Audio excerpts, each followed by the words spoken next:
پاک ہے وہ اللہ سبحانہ و تعالی جس نے خانہ کعبہ کو لوگوں کے لیے بار بار لوٹنے کی جگہ بنایا،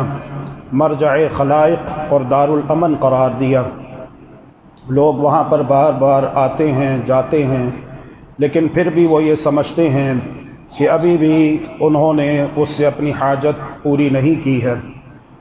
خانہ کعبہ کی نسبت و اضافت اللہ ذوالجلال والاکرام نے قرآن مجید میں اپنی جانب کی ہے، چنانچہ ارشاد فرمایا اعوذ باللہ من الشیطان الرجیم بسم اللہ الرحمن الرحیم وطہر بیتی، اور پاک صاف کیجئے میرے گھر کو۔ دوسرے مقام پر اللہ ذوالجلال والاکرام نے ارشاد فرمایا ان اول بیت وضع للناس للذی ببکۃ مبارکا وہدی للعالمین، بلا شک و شبہ روئے زمین پر پہلا گھر جس کی بنیاد رکھی گئی وہ ہے جو مکہ میں ہے، مبارکاً بابرکت ہے، وہدن اور ہدایت کا ذریعہ ہے، للعالمین تمام جہان والوں کے لیے۔ بیت بنتہ ید التقوی وشیدہ ابو النبیین للاجیال یرفعہ امجادہ فی کتاب الدہر حافلۃ ثوب الجلال علیہ الرب یخلعہ تدرعت بسیاج الدین حرمته واللہ من عبث الباغین یمنعہ اولاه بالحج تشریفا وتکرمتا حتی غدت موئل التقدیس یربعہ وکعبۃ الروح بالتوحید شاہدۃ کالشمس ترفع نورا وہی منبعہ۔ خانہ کعبہ وہ گھر ہے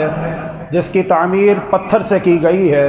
لیکن جب اللہ رب العالمین نے اس کی نسبت و اضافت اپنی جانب کی تو لوگوں کے دلوں میں، لوگوں کے قلوب و اذہان میں اس کی محبت گھر کر گئی۔ خانہ کعبہ وہ جگہ ہے جو ایک مرتبہ اس کی زیارت کر لیتا ہے تو وہ اپنے گھر بار کو بھول جاتا ہے، اور جو خانہ کعبہ کی زیارت کو بھول جائے تو یقین کر لیجئے کہ اس کا دل پتھر سے بھی زیادہ سخت ہے۔ حج کا موسم آتا ہے تو وہ خوش نصیب اور خوش بخت جسے اللہ سبحانہ و تعالی اپنے گھر کی زیارت کے لیے منتخب فرماتا ہے، وہ اپنے گھر سے اللہ سبحانہ و تعالی کے گھر کی طرف روانہ ہوتا ہے۔ اس کا ارادہ بڑا ہی پاکیزہ ہے، قصد بہت بلند ہے کہ جتنی جلدی ہو سکے مکہ مکرمہ کی ایمان پرور فضا میں جا پہنچو۔ حاجی بظاہر تو گھر سے بے گھر ہو کر نکلتا ہے، مگر اللہ کے گھر کا مہمان بننے والا ہے۔ عزیز و اقارب کو چھوڑ کر نکلتا ہے،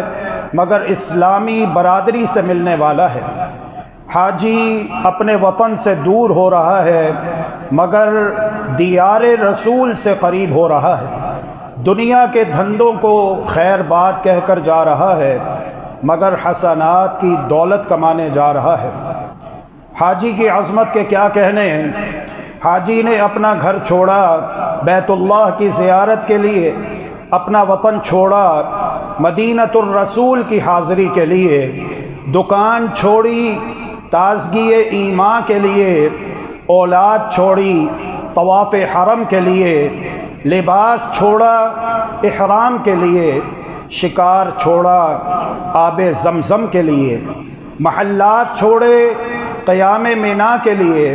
باغات کی سیر چھوڑی زیارت غار حرا کے لیے، کوٹھیاں بنگلے چھوڑے وقوف عرفات کے لیے، بستر چھوڑے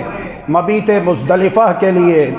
کاریں چھوڑی صفا و مروہ کی دوڑ کے لیے۔ اسی لیے عرش معلیٰ سے پیغام آتا ہے سید الاولین والآخرین سید الانبیاء والمرسلین احمد مجتبی محمد مصطفیٰ صلی اللہ تبارک و تعالی علیہ وآلہ وسلم ارشاد فرماتے ہیں من حج هذا البيت فلم يرفث ولم يفسق رجع كيوم ولدته امه، جو شخص خانہ کعبہ کا حج کرے شرط یہ ہے کہ وہ رفث و فسوق سے اجتناب کرے،